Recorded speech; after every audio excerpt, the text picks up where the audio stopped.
May panlaban na ako sa pimple dahil sa araw-araw na pet malungwer pa ng Kati Alice.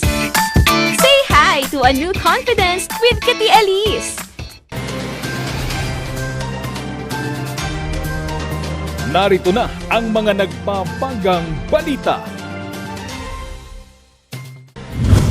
Lalaki, tinaga ng sariling pamangkin. Lalaki, patay matapos pinagbabaril ng nakaalitan. Mga kadete ng PMA, humabol sa voters registration. Mga biyaherong papasok sa Sablan, Benguet, hinarang sa checkpoint. Seremonya, idinaos bilang pag-alala sa mga namatay dahil sa COVID-19. 6 sa top 10 ng Physician's Licensure Examination mula sa SLU.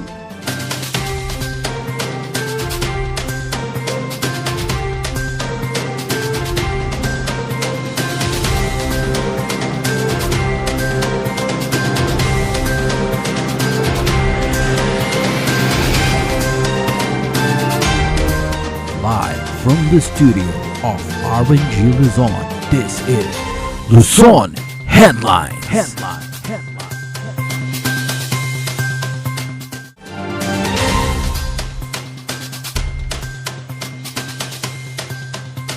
Anim sa top 10 sa katatapos na Physician's Licensure Examination ay pawang mula sa iisang universidad sa Baguio City. Kilalanin sila sa report ni Irish Kawile.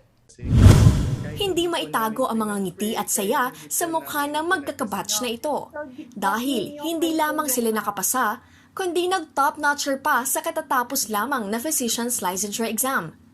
6 mula sa top 10 ng Physician's Licensure Exam mula sa St. Louis University sa Baguio City. Kabilang sa top 10 ng Physician's Licensure Exam ang tubong La Union na si Bryl Turalba. Siya rin ang top 1 sa September 2015 Medical Technology Licensure Exam. For our preparation po, first and foremost po ma'am, since naka-short po yung review period po namin compared to the previous batches po since natapos kami ng clinical internship by end of July, tapos yung approximately 40 days na lang po yung review period po namin. It was really difficult for us to adjust po ma'am. And from yung transition po from internship, kasi online po lahat, and then yung review season na po namin, which is also online na din po ma'am, was very difficult po, and nag-enroll po kami talaga sa review center po to guide us with our review. Isa naman sa mga inspirasyon ng top 9 ng Physician's Licensure Exam na si Reynald Julian ang makatulong pa sa mga kababayan. Always kept in mind first that what I'm doing this for my family, for my friends, for the community where I live in, that somehow I want to give back to them because it's really a difficult journey to go through medicine because as you're going through the years, you look at your other friends like that, you look at other people who are like your same age and you see that they already have their own jobs, their own families, but then here I am still studying. So it's like you really have to remind yourself that you are doing this for a bigger purpose. During times when you feel like giving up na mahirap, it's really important to dig into yung core of bakit mo to ginagawa, para sa pamilya ba, para sa Diyos, para sa kapwa mong Pilipino. Kasi minsan talaga like when you're in the middle of things that really challenge you, yung talagang nag-give up ka na, kailangan parang hanapin mo yung purpose mo talaga kung bakit mo ginagawa yun. And I think na among everything else, yun talaga, yung kay God talaga kumakapit. Para sa top 4 ng PLE na si Justin May Guerrero, hindi natatapos dito ang kanilang misyon. As a doctor po, I realized na after passing the boards, there are a lot of opportunities out there. So we can join the front lines dun sa COVID response ng bansa, especially pandemic ngayon. We can also go into training and specialize po, depende dun sa kung anong gusto namin gawin in life. Or we can also be part of the academe, or we can teach future doctors po to be the doctors that they dreamt of. So we can also inspire them and share to them kung ano yung mga natutunan na namin as doctors right now po. At sa tanong kung ano nga ba ang sikreto kung paano pumasa at mapabilang sa top 10, may sagot dyan ang top 3 na si Nino Emocling. Malaki ang pasasalamat ng mga bagong doktor ng bayan para sa mga taong tumulong sa kanila upang maipasa ang board exam. Thank you sa pag-support at naging sandigan ko kayo kapag nag-emotional breakdown na po ako. May mensahe naman si Doc Nino para sa lahat ng mga nangangarap maging doktor. Okay, so sa mga nangangarap na maging doktor, kailangan kayo ng ating bansa ngayon. So, just really focus. Okay? Alamin niyo yung pinaka-goal niyo. Study well. Do not just study because you are required to. Study because you will later on use that knowledge and skill for healing, for helping others. Because I believe that being in the profession of medicine is not just a profession, it's not just an occupation, it's not just a 24-hour duty, it's a calling, it's a passion, it's a call from God. Irish Kawili para sa Luzon Headlines.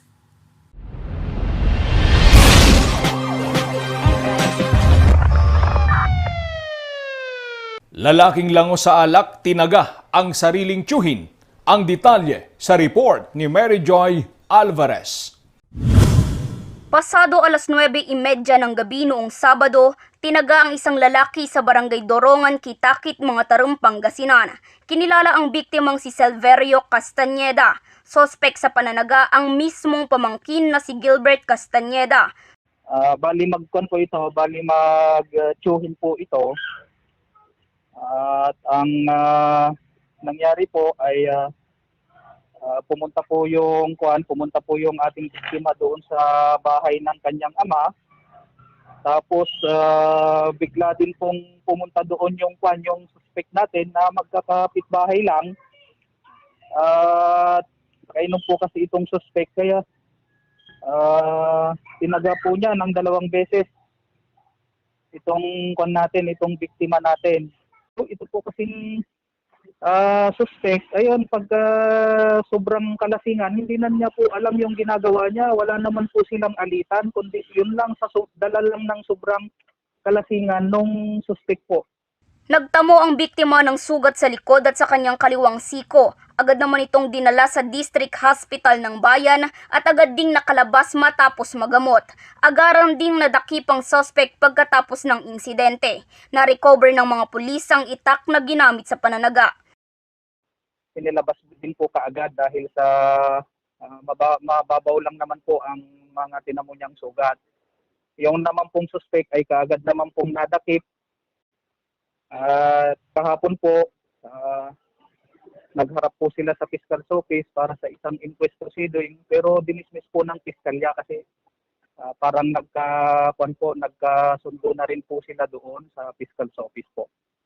Hindi na nagsampa ng kaso ang biktima laban sa kanyang pamangkin. Mary Joy Alvarez para sa Luzon Headlines. Patay naman ang isang lalaki matapos barilin ng kanyang nakaalitan sa Abra. Magbabalita si Charles Limon.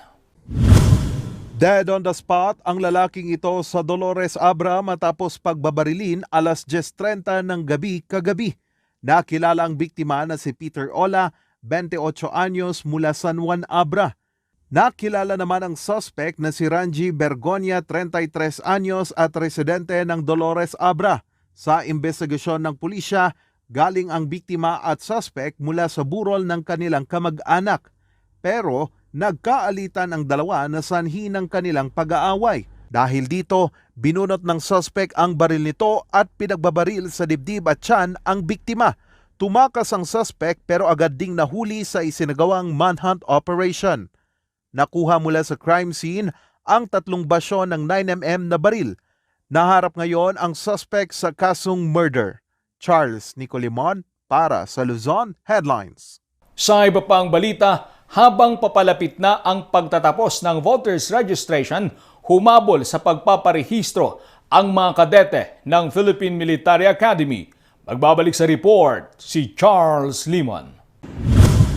Sa nalalapit na pagtatapos ng voters registration para sa halalan 2022, kabilang sa mga humabol ang mga kadete ng Philippine Military Academy. The PBA allowed the cadets, sir, by schedule, sir, to have yung mga interested, sir, to register for the upcoming election, sir. So, may schedule na po sila, sir, kung kailan po sila pupunta ng SM Baguio to register, sir.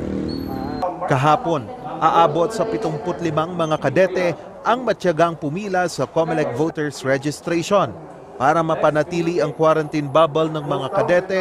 Mula alas 4 ng hapon ay sila lang ang maaring magparehistro.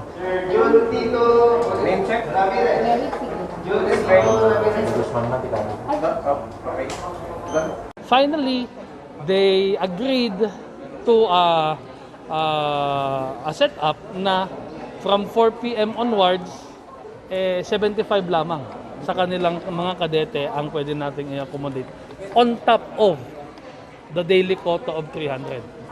On top of the daily quota of 300. Sa ngayon, 300 lang kada araw ang tinatanggap ng COMELEC na magparehistro. Pero napansin na lampas sa nasabing bilang ang dumadagsa sa COMELEC para magparehistro. As expected naman, ugaling Pinoy, sabi nga nila, na tsaka lang sila pumupunta dito sa ating registration sites kapag malapit na ang deadline. Even last week, ganito na ang senaryo. At 2 araw na lang bago ang ating last day of registration, save of course the possibility na may extension. Kita nyo naman may mga pumila na as early as 2 a.m. at as early as 5:30 a.m. Sabi ng ating mga security guards, mahigit ng 300 yung mga nakapila. 300 kasi kailangan lang nating ilimit yung ating mga kinakapture ng ating mga makina para hindi sila masira. Sa budget deliberation ng COMELEC kanina sa House of Representatives, napagdesisyonan na palawigin pa ang voters registration hanggang sa katapusan ng Oktubre. Ilalabas bukas ng COMELEC Bank ang pasya tungkol dito. Charles Nicolimon para sa Luzon Headlines. Susunod, mga biyaherong papasok ng Sablan Benguet, hinarang sa checkpoint. Seremonya, idinaos bilang pag-alala sa mga namatay dahil sa COVID-19. Yan at iba pang balita sa pagbabalik ng Luzon Headlines.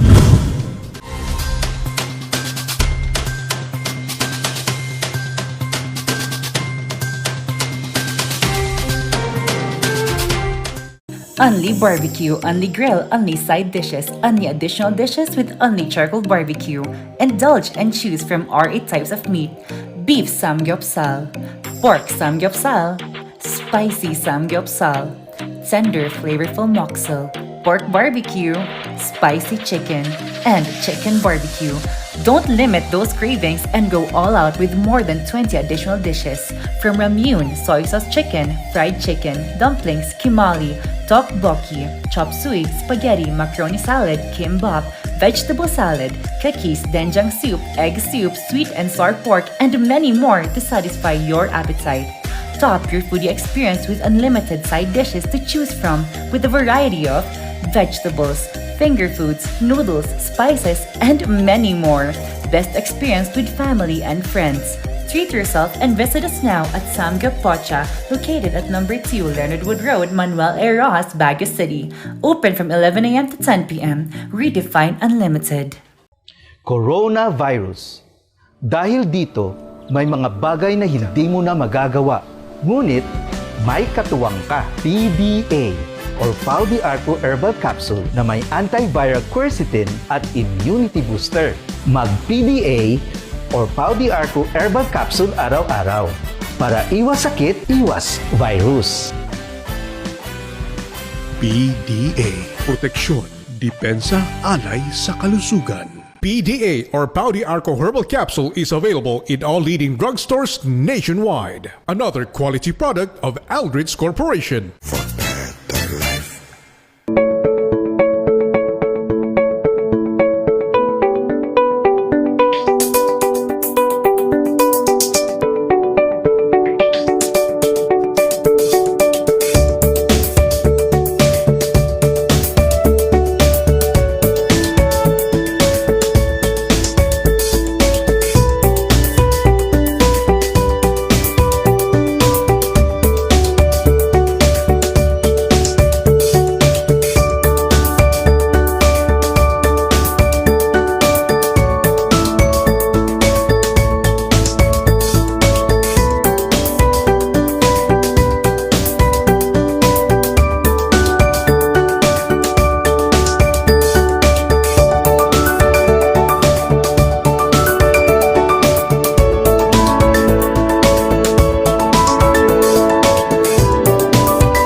Narito ang ilang tag-initipid tips na pwedeng gawin ng hindi nahihirapan at nananatiling komportable sa pang-araw-araw na pamumuhay.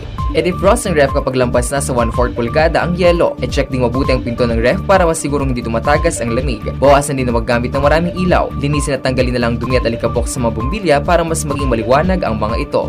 Magtulungan tayong lahat sa mahusay na paggamit ng kuryente upang masigurong tuloy-tuloy na maihahatid ang kuryente saan man sa bansa. Isang paalala mula sa NGCP.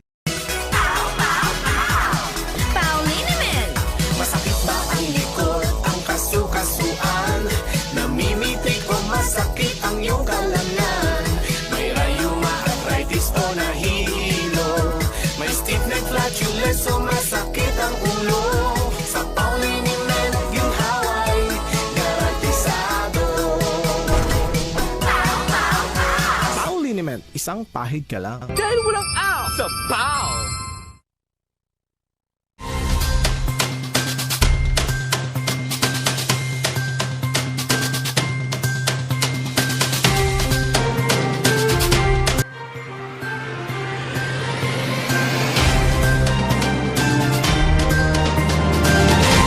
Dahil sa patuloy na pagtaas ng kaso ng COVID-19 sa lalawigan ng Benguet, patuloy ang paghihigpit sa mga border checkpoint. Magbabalita si Claire Mondares. Manodamin! Makikita sa videong ito ang mga motorista at pribadong sasakyan na hindi pinayagang makatawid sa quarantine control point ng poblasyon sa Sablan. Kahapon, nasa 50 individual na galing La Union ang naharang dahil kulang ang mga dalang dokumento gaya ng negative RT-PCR result sa loob ng 72 oras at fully vaccinated card. Ilan sa mga naitalang dahilan ng pagpasok sa bayan ng Sablan ay upang bumisita, may sasalubunging kamag-anak at mamamasyal. Ang mga non-essential travel na ito ay mahigpit na ipinagbabawal alinsunod sa IATF travel protocols ng Sablan. Base ito sa inilabas na Joint Advisory ng BLIST nito lamang September 23. Samantala, simula September 21 hanggang October 4, suspindido muna ang mga social gathering sa Sablan gaya ng birthday celebration, kasal at mga religious activity. Ang mga community meetings na dadaluhan ng higit sa 10 katao ay hindi rin papayagan. Para naman sa mga non-COVID related deaths, papayagan lamang ang burol hanggang 4 na araw. Mahigpit namang ipinagbabawal ang anumang klase ng pagsusugal. Claire Mondares para sa Luzon Headlines.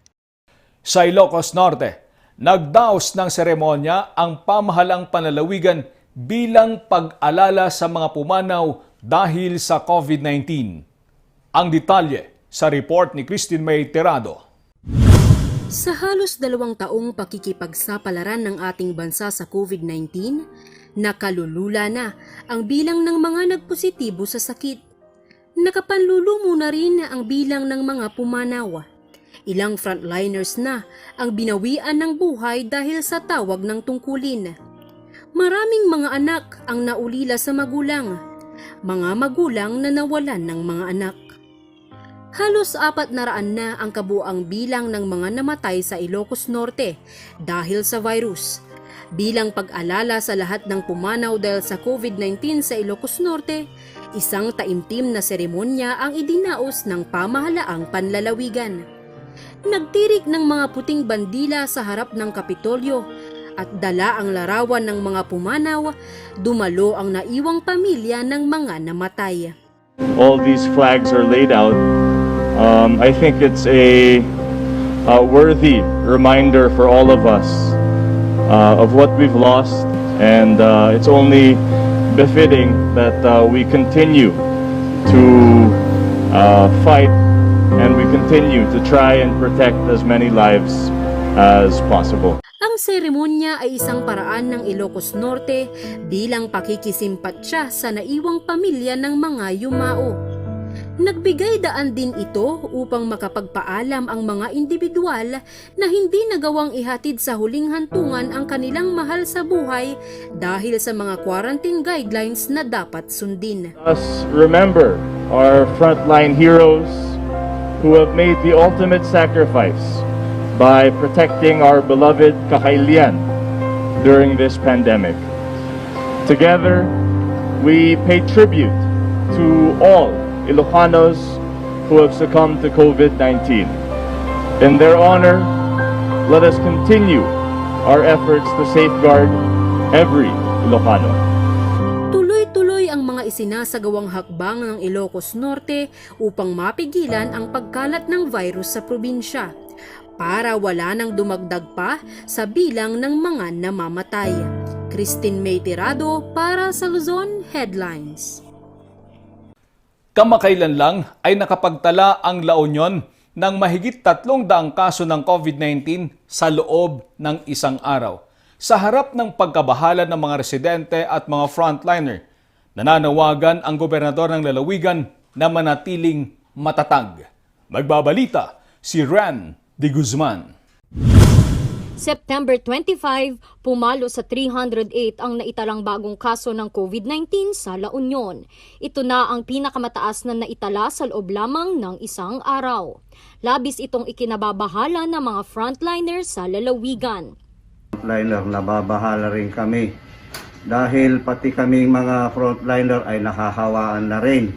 Kaya panawagan sa mga residente na maari sumunod sila sa mga ipinapatupad na panuntunan o yung health protocol ng ating mga lokal na gobyerno para maiwasan ang pagdami ng naturang sakit. Kaya kailangan siguro panawagan sa mga residente na makikooperate para sa ganon maiwasan o mabawasan man natin ang naturang sakit. Tiniyak naman ni San Fernando La Union Mayor Dong Gualberto na fully recovered na ang unang kaso ng Delta variant sa lungsod na naitala noong nakaraang Sabado. Ayon naman kay Medical Officer Dr. Joseph Alves ng City Health Office, planong madagdagan pa ng 4 ang isolation facility ng lungsod dahil puno na ang unang COVID facility. Pinag-aaralan naman ng Provincial Government of San Fernando at City Interagency Force Against COVID-19 ang implementasyon ng Enhanced Community Quarantine simula sa unang araw ng Oktubre. Piliin nating maging mas matatag. The learning I got from the early days of this pandemic last year still remains. The earlier we accept our situation, the faster we can respond and the faster we can move on and do something about it. Dagdag pa niya, patuloy pa rin ang COVID-19 contingency plan na pinamumunuan ng Provincial Core Team Against COVID-19 sa kanilang mga hakbang para sa pagsugpo sa nasabing sakit. Ren de Guzman para sa Luzon Headlines. Susunod, pasyalan ang Instagrammable Cafe ng La Union sa pagbabalik ng Luzon Headlines.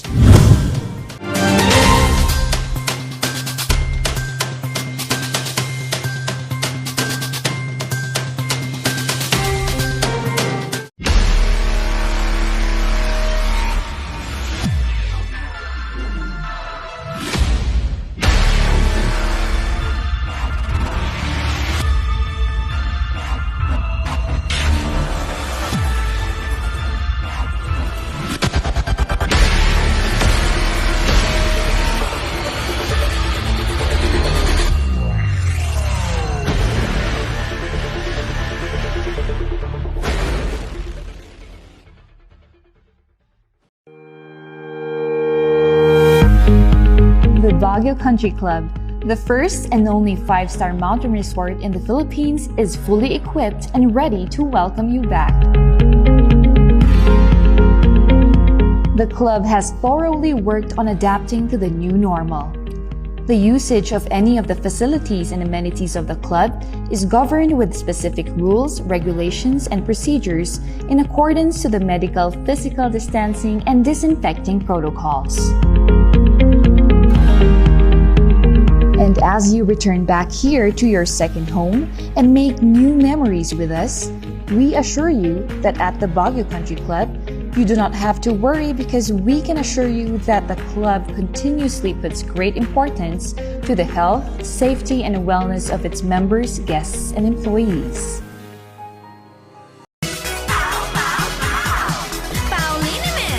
Masakit ba ang likod, ang kasu-kasuan? Namimitig o masakit ang iyong kalamnan? May rayuma, arthritis o nahihilo? May stiff neck, flatulence o masakit ang ulo? Sa Pauliniment, ginhaway, garantisado. Pauliniment, isang pahid ka lang. Dahil walang out sa PAW! The most beautiful design you will find ever. Great furnitures and better price. Made in Korea. Art and Furnitures. Visit us at San Luis Bugula Union or contact us at 0915-117-0111. Art and Furnitures. TG Home Builders po? Yes po, sir. Sir, paano po umorder online ng mga hardware supplies? Punta lang po kayo sa facebook.com/tghomebuilders at i-message nyo na lang po kami doon at mayroon lang pong sasagot sa inyo. Sir, ang TG Home Builders po ay isang tindahan na nag-o-offer po ng mga finishing material. Easy to install at mas makakatipid po sila ng oras at sa pera po nila. Mas concentrated po kami sa mga modern materials. TG Home Builders! We turn houses into homes! Coronavirus. Dahil dito, may mga bagay na hindi mo na magagawa. Ngunit, may katuwang ka. PDA or Pau de Arco Herbal Capsule na may antiviral quercetin at immunity booster. Mag-PDA or Pau de Arco Herbal Capsule araw-araw para iwas sakit, iwas virus. PDA. Proteksyon, depensa, alay sa kalusugan. PDA or Pau de Arco Herbal Capsule is available in all leading drugstores nationwide. Another quality product of Aldrich Corporation.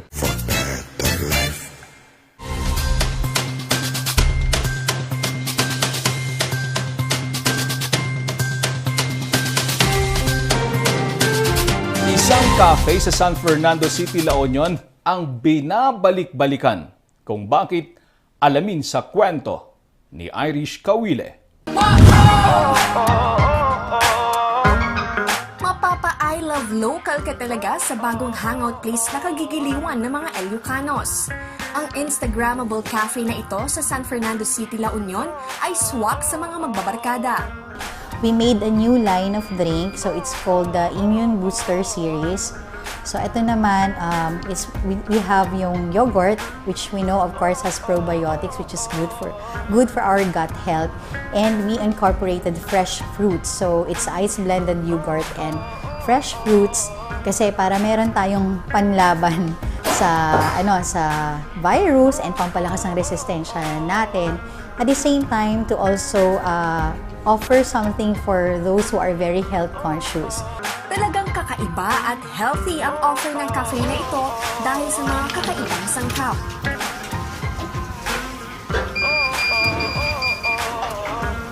Uh, 100% Arabica beans na single source.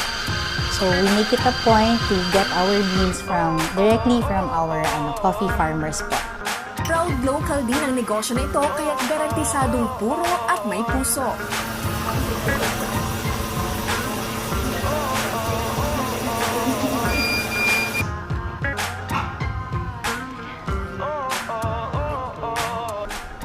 You can check out our Facebook and Instagram page. Ang pangalan po ng Facebook namin is Katiponero Cafe. So, yun lang po. Type nyo lang po yun. Lalabas na po siya. We would like to invite you to try out Ito pong proudly local na cafe natin dito sa San Fernando City, La Union, Katipunero Cafe. Love local, try local po. Irish Kawili para sa Luzon Headlines. At yan ang mga balitang nakalap ng Luzon Headlines ngayong araw. Maraming salamat at muli, magandang gabi po sa ating lahat.